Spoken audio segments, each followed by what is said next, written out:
អូនចង់ជិះឡានទំនើបស្លៀកពាក់លយឆាតឲ្យទាន់សម័យ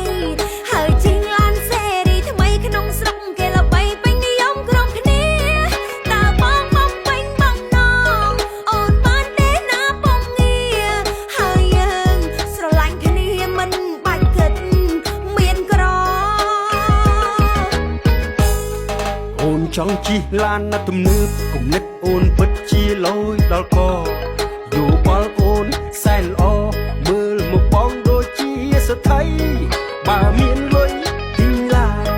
សុខចិត្តនៅទៅអទិញដីស្លាញ់អ្នកក្រ